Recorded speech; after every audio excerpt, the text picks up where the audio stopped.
बिस्मिल्लाहिर्रहमानिर्रहीम। आज के प्रोग्राम के साथ मैं हूं नुस्ला मलिक। नाज़रीन, मशरिक़ वस्ता का अमन ख़तरे में और वाकई ख़तरे में है, क्योंकि इसराइल किसी सूरत भी बाज नहीं आ रहा, मुसलसल हमले कर रहा है, बेगुनाहों को शहीद कर रहा है और आज की शहादत पूरी उम्मत मुसलमान को झंझोड़ने के लिए काफ़ी है।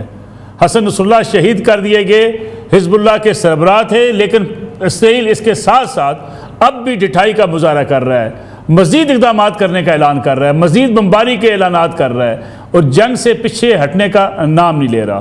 क्या ये इक़दाम किसी बड़ी जंग की तरफ इस खित्ते को धकेल देंगे? इस पर भी आज के प्रोग्राम में बात करेंगे। साथ ही साथ पाकिस्तान की सियासत का तज़किरा भी होगा।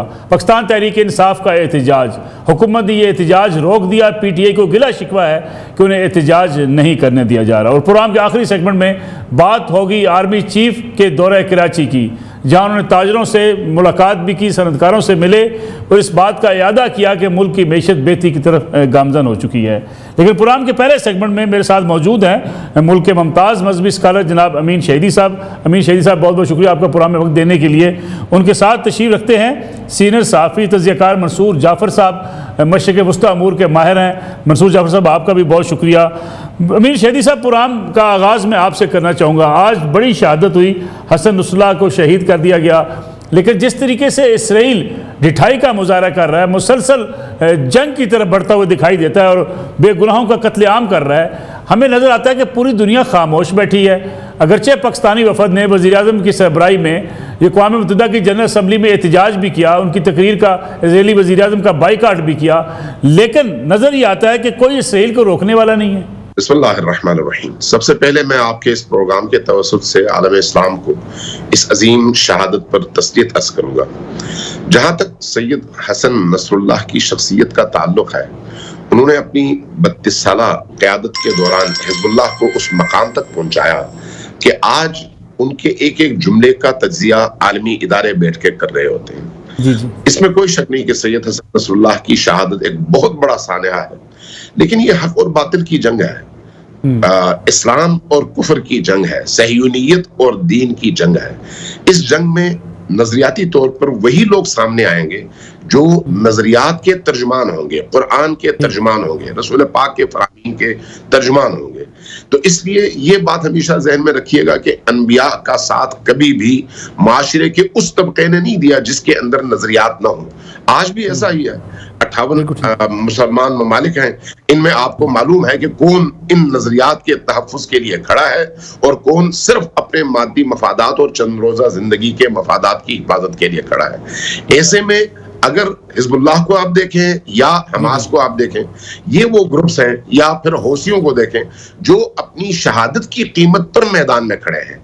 यानी इन्होंने ये नहीं सोचा कि हम जिंदा रहेंगे तो फिर ठीक है, नहीं, ये अपनी जान हथेली पर लेकर खड़े हैं और इनको मालूम है कि इनका मुकाबला आलमी इस्तेमार से, आलमी तागूत से, आलमी इस्तकबार से है। इसलिए उनको ये तवक्को भी नहीं है कि आलमी ताकतें और हुकूमतें इनका कोई साथ दें, बल्कि अगर वो खामोश और गैर जानिबदार रहे तो ये भी एक बहुत बड़े मौजज़े से कम नहीं है।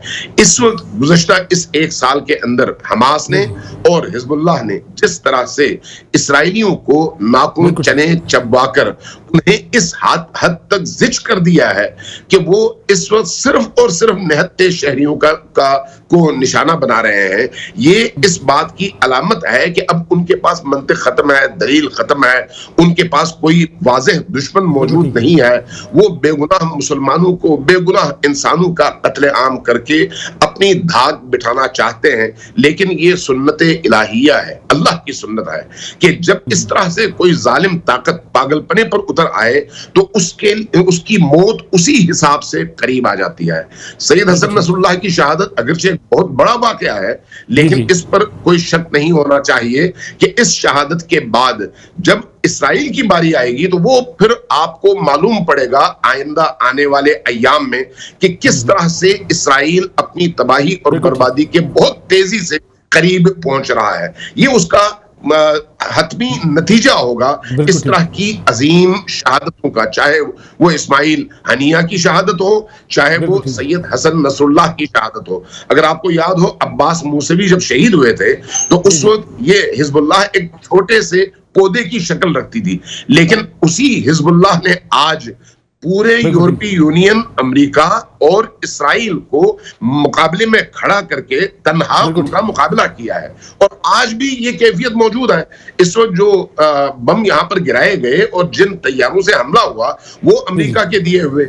इस वक्त इसराइल के पास जितनी भी इमदाद आ रही है, अभी भी आपने देखा तकरीबन 8.25 अरब $8.5 असलहा उन्होंने इनको दिया है 2 दिन पहले। ये उसी का नतीजा है। अगर आप सैयद हसन नसरुल्लाह की आखिरी तकरीर सुने ना, वो तकरीर बताती है कि बाबसीरत और नजरियाती लोग क्या होते हैं। उन्होंने चंद जुमले कहे, उनमें से 2 जुमले मैं अर्ज कर देता हूं। उन्होंने कहा कि हमें अब मालूम है कि हम और हमारे इर्द गिर्द के कैडर के लोग जामे शहादत नोश करने वाले हैं और बहुत ज्यादा अरसा हम जिंदा नहीं रहेंगे, लेकिन उसके बावजूद हमने इस तरह का निजाम बना लिया है कि अब ये जो मुकावमत और इसराइल और सहयूनियत के खिलाफ जंग है, ये जंग हमारे बाद कई गुना ज्यादा ताकत के साथ मुकाबले सामने आएगी और उसके नतीजे में इसराइल को हर सूरत में सफेद हस्ती से मिटना होगा। ये एक बाबसीरत राहबर और बाबसीरत रहनुमा के अल्फाज हैं शहादत से सिर्फ 4 या 5 दिन पहले की तकरीर। तो इसलिए ये शहादत अगरचे तमाम मुसलमानों के लिए इंतहाई तल्ख है, लेकिन शहादत चूंकि अल्लाह की तरफ से इनाम है, इसलिए ऐसे मुजाहिद लोग जो अपनी जान की कीमत पर सौदा करते हैं अल्लाह से, उनकी तो शब रोज दुआ ही यही शहादत होती है, जिसका इजहार इन अल्फाज में सैयद हसन नसरुल्लाह ने भी किया है। इसलिए मैं ये समझता हूं कि इन शहादतों के जरिए से यकीनी तौर पर इसराइल अपनी बर्बादी के करीब पहुंचेगा और फलस्तीन को आजादी नसीब होगी इंशाअल्लाह ताला। ठीक है, मैं वापस आता हूं आपकी तरफ। मंसूर जाफर साहब, मशक़ वुस्ता के हवाले से हम आपसे रहनुमाई लेते रहते हैं। आपका एक आर्टिकल मेरे सामने पड़ा जिसमें आपने लिखा कि अमेरिका में जो होने वाले इंतखाबात हैं, वहाँ भी रिपब्लिकन और डेमोक्रेट्स के लिए एक बड़ा इशू ये है कि कौन इस वक्त फ़लस्तीनियों की हमायत कर रहा है या फ़लस्तीनियों पर आवाज़ उठा सकता है। लेकिन बज़ाहिर तो ये एतराज़ किया जाता है कि शायद डेमोक्रेट्स हो या रिपब्लिकन हो, फ़लस्तीनियों का मसला शायद किसी के नज़दीक इतनी अहमियत का हामिल नहीं है कि वहाँ जिस तरीके से नस्ल कुशी की जा रही है, जिस तरीके से वहाँ कत्लेआम किया जा रहा है, कोई रोकने वाला नहीं है इस वक्त इजराइल को।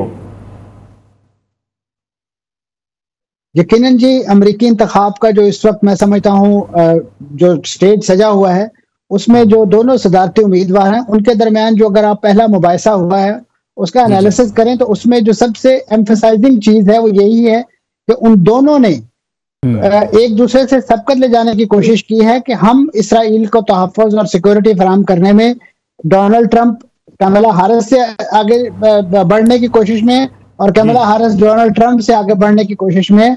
और उस हवाले से यकीनन वो फलस्तीनी तो उनका मैदान ही नहीं है, उनका मैदान सिर्फ और सिर्फ उन्हें अगर तहफ़्फ़ुज़ अजीज है तो सिर्फ और सिर्फ इसराइलियों का। यही वजह है कि इस वक्त जब ये हमला किया गया हसन साहब की शहादत के हवाले से, हसन नसरुल्लाह साहब के, तो उस वक्त सिचुएशन ये थी कि जो अमेरिका की तरफ से जो बयानात सामने आ रहे थे वो यही था कि हम इसराइल के इस हक की हिमायत करते हैं कि वो अपने शहरियों को जो शुमाली सरहद से बेदखल हो चुके हैं हिजबुल्लाह के इन हमलों की वजह से, उनको दोबारा आबाद करने के लिए इसराइल को हक हासिल है कि वो हर तरह की जारहियत, हर तरह का हमला जो है वो रवा रखे।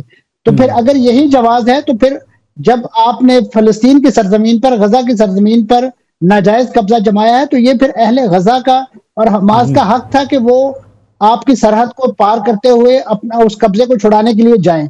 आप अगर हमास को या हिजबुल्लाह को अपनी मुजाहमत के हवाले से दहशतगर्द करार देते हैं तो आप तो उससे बड़े दहशतगर्द हैं कि दुनिया भर से आप आबादकार ला के आपने फलस्तीनियों की सरजमीन पे आबाद किए और आपको अमेरिका की आउटपोस्ट के हवाले से इस खित्ते में जो है वो लॉन्च किया गया। अमेरिकी क़यादत तो यके बाद दीगरे खुद ये बयानात देती है कि हम अगर इस खित्ते में इसराइल कायम ना करते तो हमें खुद से एक सहयूनी रियासत कायम करनी पड़ती, क्योंकि उनका तो एक बड़ा लार्जर एजेंडा है इस रीजन के हवाले से। और यही वजह है कि इस वक्त ये जंग जो है बिल्कुल, जिसे हकीकी मानों में पहले मेहमान ने पॉइंट आउट किया कि ये इस वक्त कुफर और इस्लाम की जंग बनी हुई है।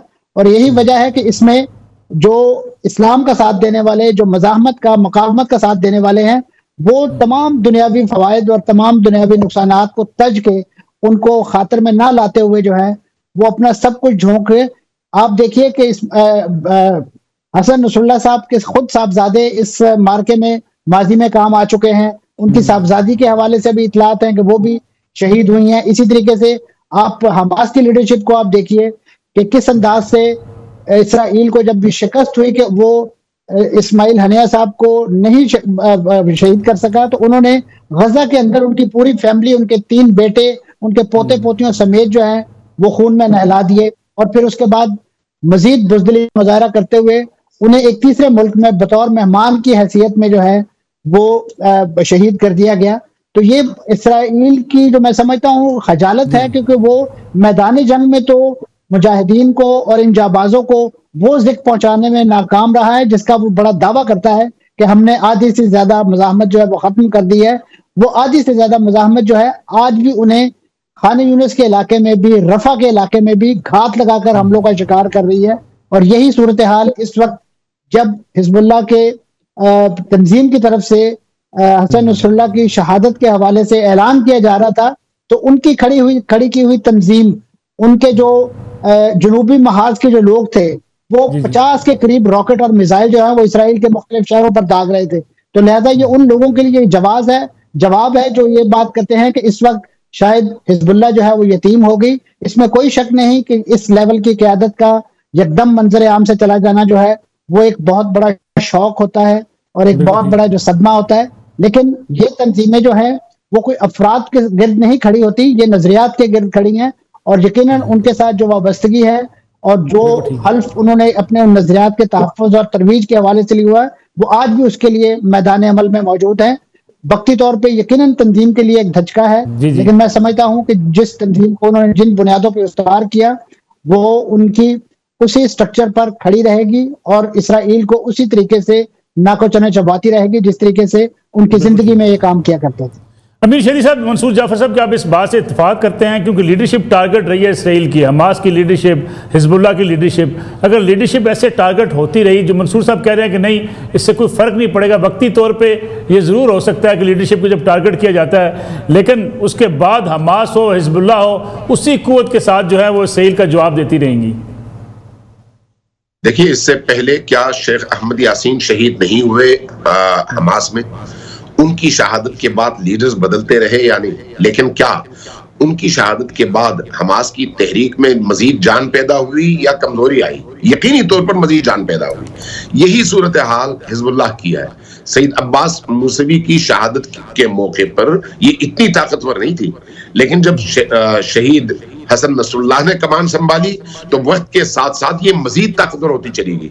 आज इस मकाम पर मुजाहिदीन की कुव्वतें खड़ी हैं, इनके पीछे एक पूरा निजाम है, पूरा सिस्टम है।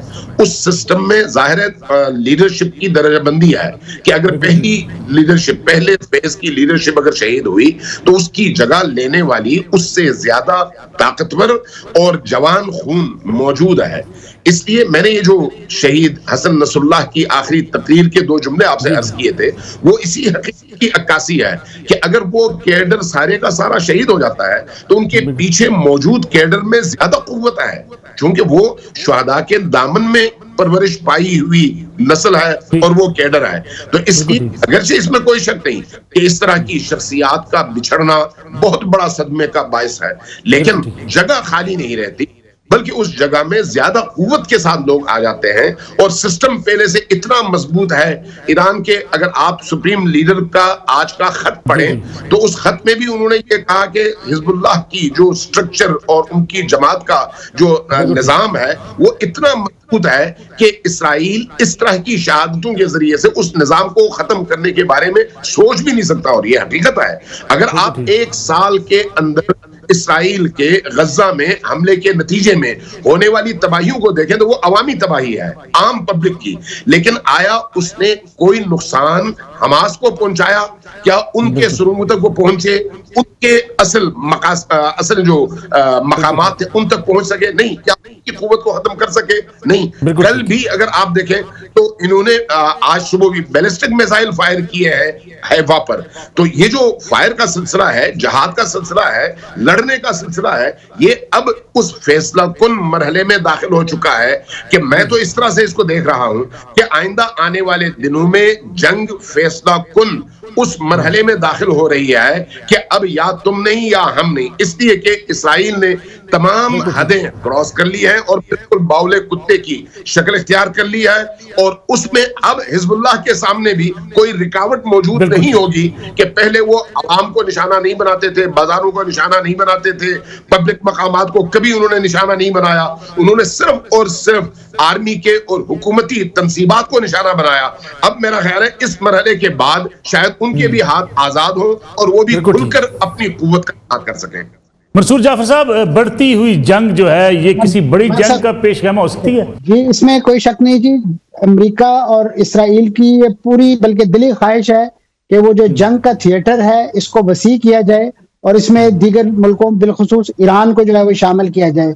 मैं यहाँ थोड़ा सा एक मजीद रेफरेंस शहीदी साहब की बात के साथ ऐड करना चाहूंगा कि जब जो हमास की बुनियाद तो ज़ाहिर बहुत बाद में रखी गई, जब ये फलस्तीन की जिद्दोजहद जारी थी, जो मज़ाहमत का प्रोजेक्ट इब्तिदा में था, तो बरतानवी दौर में जब रिवॉल्ट किया गया, जो बगावत की गई उस वक्त, तो उस वक्त जो क़यादत कर रहे थे इस फलस्तीनी तमाम प्रोजेक्ट की, मज़ाहमत के प्रोजेक्ट की, वो इज़्ज़ुद्दीन अल कस्साम थे।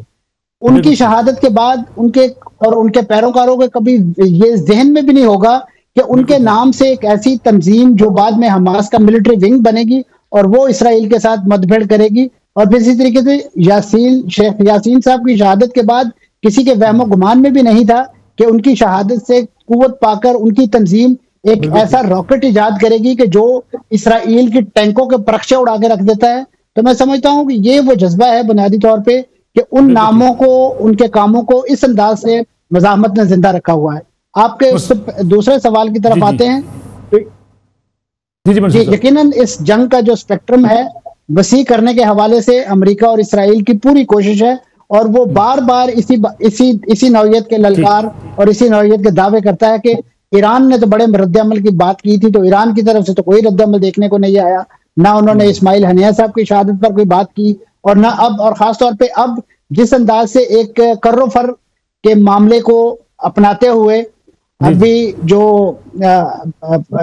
ईरान के रूहानी पेशवा हैं अली खामेनेई, उन्होंने एक हिकमत अमली के तौर पे अपनी पोजीशंस को महफूज जगह पे मुंतकिल किया है, तो उस पर भी एक ठट्टा और मजाक की कैफियत पैदा करने की कोशिश की जा रही है कि आपने तो जंग लड़नी थी और आप अब महाज से पीछे हट रहे हैं। तो मैं समझता हूँ इस हिकमत अमली को, इस नौयत के ताना और तशनी, यकीनन इस वक्त जो ईरान की जो पॉलिसी समझ में आती है वो ये है कि वो इसराइल के साथ जो है वो टक्कर लेने के बजाय, उसको एक्सप्लोड करने के बजाय उन्हें इंटरनली तबाह करना चाहते हैं। और आप देखिए कि इस वक्त वहां पे जो मज़ाहमत के प्रोजेक्ट की इंटरनल सपोर्ट है, दामे दिरहमे सोखने कदमे, वो इस वक्त इसराइल के लिए सुहाने रूह बनी हुई है। वो चाहता है कि ईरान इसराइल के साथ बराह रास्त टक्कर में आके अपने वो मकासद, अपने वो पॉकेट्स, वो उनको उनकी सरपरस्ती छोड़ दे, ताकि उनको इसराइल के लिए एक तरने वाला समझते हुए इसराइल और अमेरिका उन पर झपट पड़े। मंसूर जाफर साहब, अमीन शहीदी साहब, बहुत बहुत शुक्रिया आपका। हमने बात की हसन नसरुल्लाह साहब की शहादत के हवाले से। प्रोग्राम में ब्रेक का वक्त हुआ है, वापस आएंगे तो पाकिस्तानी सियासत की बात होगी। पाकिस्तान तहरीक इंसाफ का आज होने वाला एहतजाज, उस पर PTI नाराज़ नज़र आती है हुकूमत से, लेकिन हुकूमत कहती है कि किसी शरपसंद को ऐसा एहतजाज नहीं करने देंगे जो मुल्क के अमन व अमान के लिए ख़तरे का बायस हो। इस पर बात करेंगे एक ब्रेक के बाद।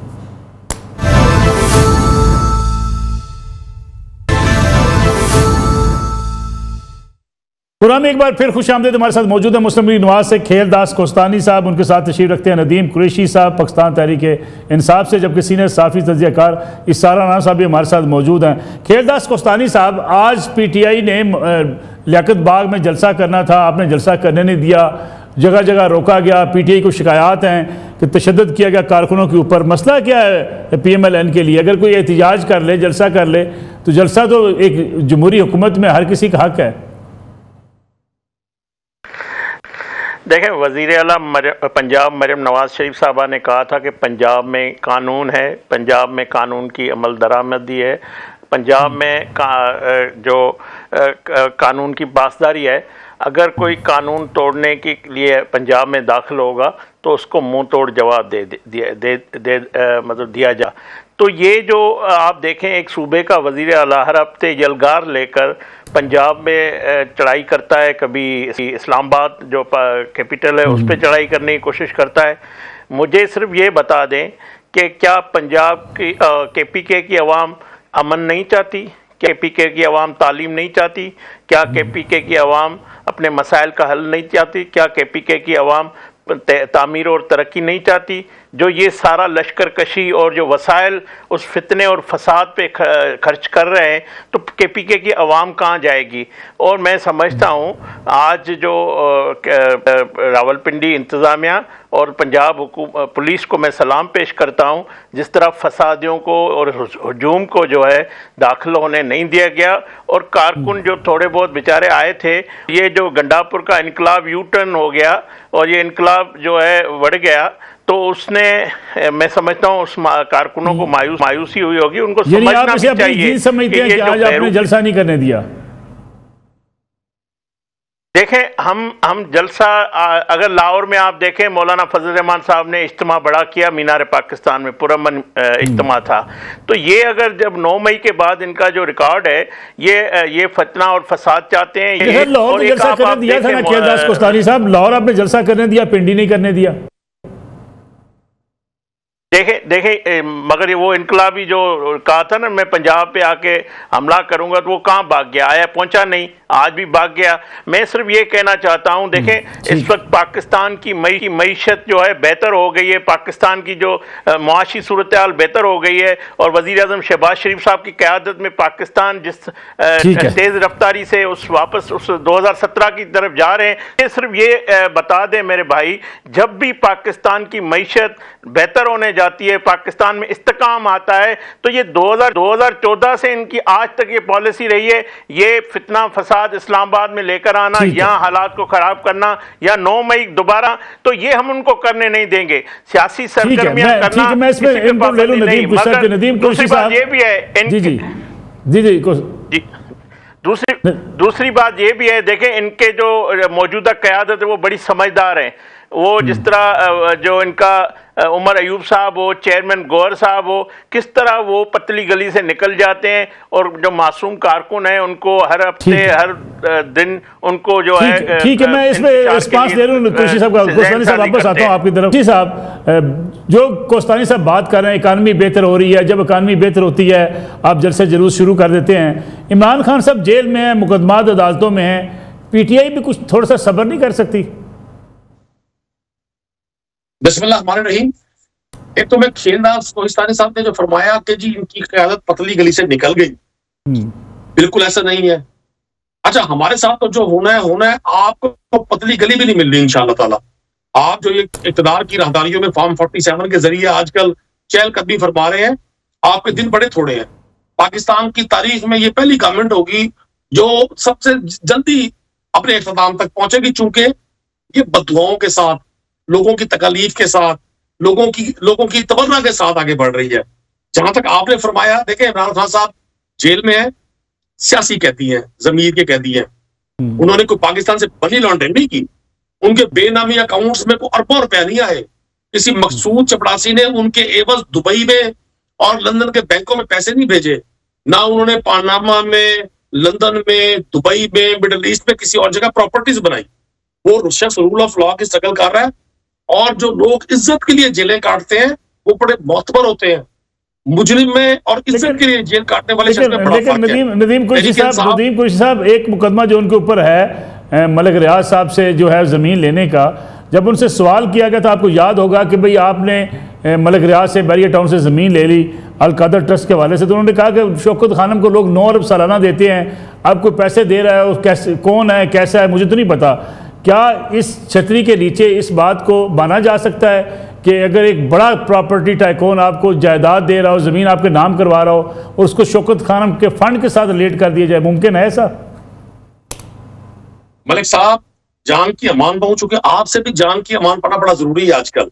नहीं, मैं तो आपके लफ्ज़ों के वो बम चलाते हैं जो इंसान बर्दाश्त नहीं कर सकता, लेकिन हम चूंकि आपके अन्यास बंदों में और ताबेदारों में है, हम तो बड़ी इल्तिजा के साथ अर्ज कर सकते हैं।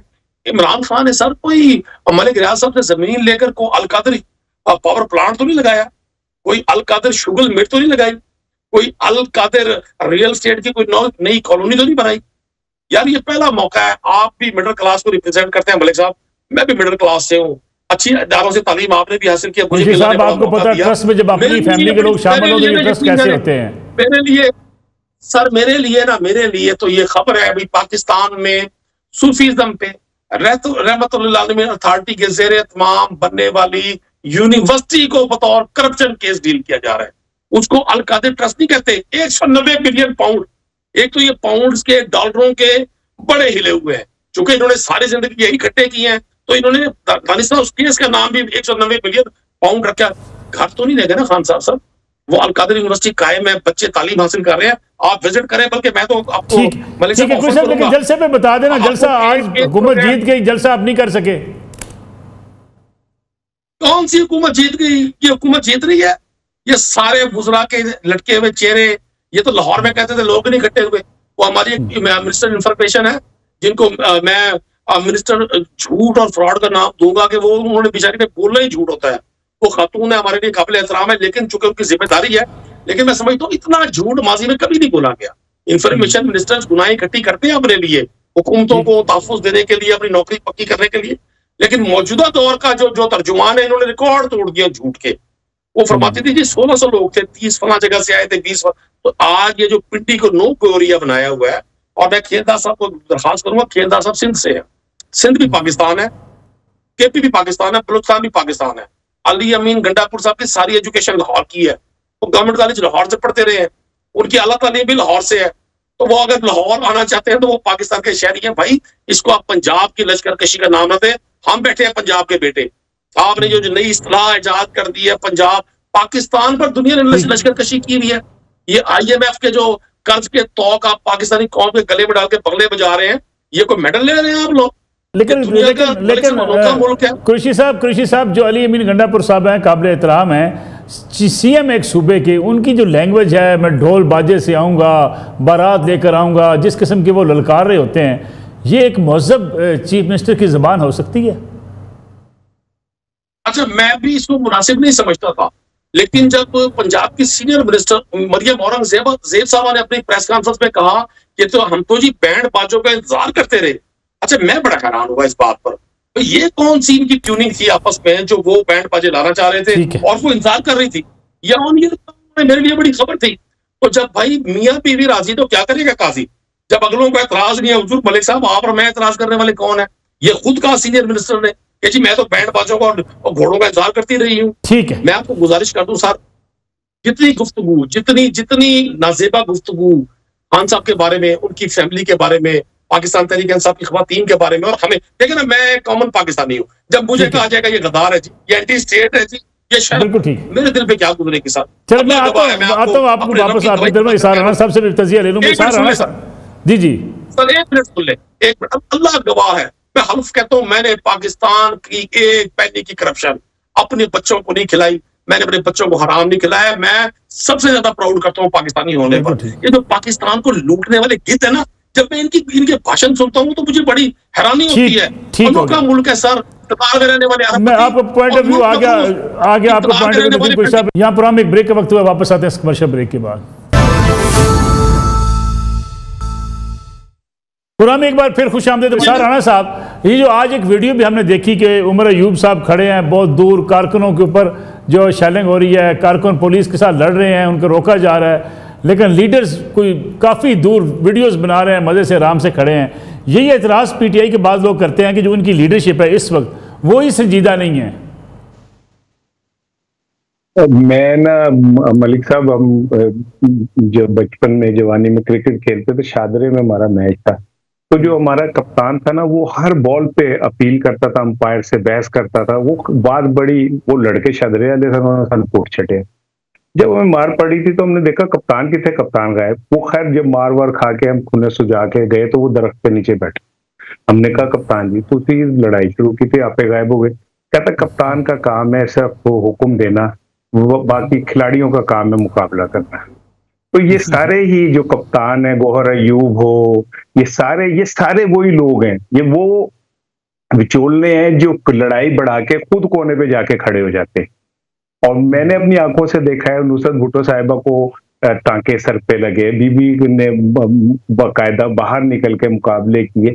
ये सारे जो हैं, इनकी डोरे किसी और के हाथ में। असद अयूब लंदन सैरे कर रहे हैं, और वो किसी को कोविड हो जाता है अचानक, किसी का कुछ हो जाता है, ये सब लोग मैनेज हैं, ये सब लोग कंप्रोमाइज्ड हैं और ये कहीं ना कहीं जवाबदेह हैं और किसी और की गेम खेल रहे हैं। ये वैसे भी इनमें से किसका ताल्लुक बराह रास्त अवाम से है? पीटीआई के वर्कर ने 12 लाख पिंडी में ये साबित कर दिया कि वो निकल सकते हैं, वो मुकाबला कर सकते हैं। उन्होंने जो आज पिंडी में जितनी कुछ फेस किया है, ये heads off to PTI worker. मैं ऊपर की लीडरशिप को तो मानते ही नहीं, वो गंडापुर भी वापस चले गए शेलिंग वेलिंग देख के। तो मेरे जाती राय ये है कि आप खाली गोहर अयूब की ना बात करें, जिन्नू पनोही ला ले गए तो आप देखेंगे कि सिर्फ वर्कर मुकाबला करेगा, सिर्फ वर्कर बाहर निकलेगा। ये लोग सिर्फ तस्वीरें बना के प्रेस रिलीज जारी करके या प्रेस कॉन्फ्रेंस करके अपनी जान छुड़ा लेंगे। अगर आज मलिक साहब, मैं एक जुमला और आपको अर्ज कर दूं, अगर आज इमरान खान जिंदा है तो वो इन लीडरों की वजह से नहीं जिंदा। इन्हां दा बस चले उन्होंने हथी मार देने ते ओदी कबर दी मट्टी में जिन्होंने उसे जिंदा किया हुआ, ये वर्कर हैं जो आज भी उसके साथ खड़े हुए। मुझे इस लीडरशिप से कोई बेहतरी की कोई उम्मीद नहीं है, कतई नहीं है। बिल्कुल ठीक। खैरदास कोस्तानी साहब, प्रोग्राम का वक्त चूंकि बड़ा मुख्तार है, मैं चाहूँगा 1 मिनट के अंदर आप इसको समेट लें। ये जो राणा साहब ने बात की, वर्कर्स मार खाते हैं, लीडर्स जो हैं वो मज़े कर रहे होते हैं, बजाय इसके कि आप वर्करों को मारें इस रावलपिंडी में, इस्लामाबाद में, आप लीडर्स पकड़ लेते। देखिए, मैं खुद सियासी वर्कर हूं, मैं समझता हूं वर्कर पार्टी का असासा होता है, मगर ये कौन सा वर्कर है जो एक मतलब तूफान बदतमीज़ी करना, इंतशार फैलाना, रियासत पे हमला करना, पुलिस करना, जो सहाफ़ी कवरेज के है उस पे हमला करना। मैं समझता हूँ वर्कर और दहशतगर्द में फ़र्क होना चाहिए। ये हुजूम है, एक लिफाफा लेकर उससे मंजूरी ले जाती है, तो ये करप्शन की बातें हैं। फिर किसी दिन कर लेंगे प्रोग्राम इस पूरी डिटेल में। नदीम कुरैशी साहब, ये जो बात की है राणा साहब ने कि लीडर्स ऐसे नहीं होते, जो लीडर्स जो होते हैं वो खुद सामने मौजूद होते हैं। दूसरा ये बताइएगा कि एक तरफ आप एनओसी लेके जलसा करते हैं, दूसरी तरफ आप कहते हैं अब एनओसी की जरूरत नहीं है, पीटीआई कंफ्यूज क्यों है? एक तो मैं राणा साहब को बसत एहतराम अर्ज करूंगा, इनकी राय का मुझे बड़ा एहतराम है। हर शख्स का अपना रोल होता है। पहली बात तो ये है कि मैं खुद मौके पे मौजूद हूँ, अभी साइड पे बैठ के प्रोग्राम कर रहा हूँ। ये किसी जगह पर तय नहीं था कि हम खुदा न खास्ता कोई अमन को अपने हाथ में लेंगे। ये अमन और अमा का मसला, ये लड़ाई कुटाई वहां होती है जहां रियासती मशीनरी को इस्तेमाल किया जाता है। पंजाब की पुलिस आज से सिर्फ 2 साल पहले बेहतरीन पुलिस थी पाकिस्तान में, जो बेकनी करती थी मुजरिमों की, जो लॉ एंड ऑर्डर कंट्रोल करती थी। इन्होंने पोलिटिसाइज करके पुलिस को पंजाब में इस हद तक तबाह कर दिया कि अब पुलिस सिर्फ इन निहत्ते वर्कर्स पे हमला कर सकती है। सेकंड, तहरीक इंसाफ की जितनी लीडरशिप है वो सब इमरान खान की नामजद करता है। इमरान खान बेहतर समझते हैं किस प्लेयर को कहाँ खिलाना है, और मैं नहीं समझता इसी लीडरशिप के अंडर तहरीक इंसाफ 8 फरवरी के इंतखाबात में बेमिसाल कामयाबी इसी लीडरशिप के अंडर हासिल की है। इसमें कोई शक नहीं है कि वोट खान साहब का, लेकिन यही लीडरशिप मौजूद थी हमारी। राणा साहब फाइनल कमेंट में आपसे चाहूंगा, मैं चूंकि प्रोग्राम का वक्त बिल्कुल खत्म हो गया, बड़ी माजरत चाहूंगा मैं आपसे। 8 फरवरी को किसी लीडर को वोट नहीं पड़ा है। मैं कुरैशी साहब मेरे भाई हैं, वोट सिर्फ इमरान खान को पड़ा है।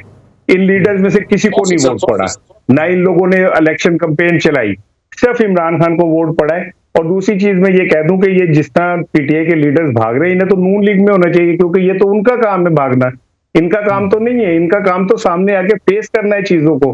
पीटीआई की शनाख्त ही है, कब इनके इमरान खान ने तो सिखाया ही है कि लीड फ्रॉम द फ्रंट, तो इन्हें फ्रंट पे आके खड़े होकर लड़ना चाहिए। और एक चीज आखिरी, आपका प्रोग्राम का वक्त खत्म हो रहा है, कोस्तानी साहब के लिए, आप अपने आप को सियासी वर्कर भी कहते हैं और सियासी जद्दोजहद करने वालों को आप दहशतगर्द भी कह रहे हैं। यार अपने अल्फाज पे गौर करें।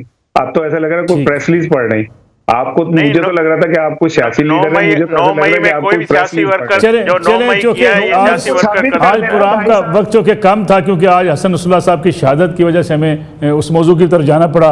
इसार राणा साहब, नदीम कुरैशी साहब, खैरदास कोस्तानी साहब, आप तीनों मेहमानों का बहुत शुक्रिया। नाज़रीन, इंशाअल्लाह कल आपकी खिदमत में दोबारा हाजिर होंगे। इजाज़त दीजिए, अल्लाह हाफ़िज़।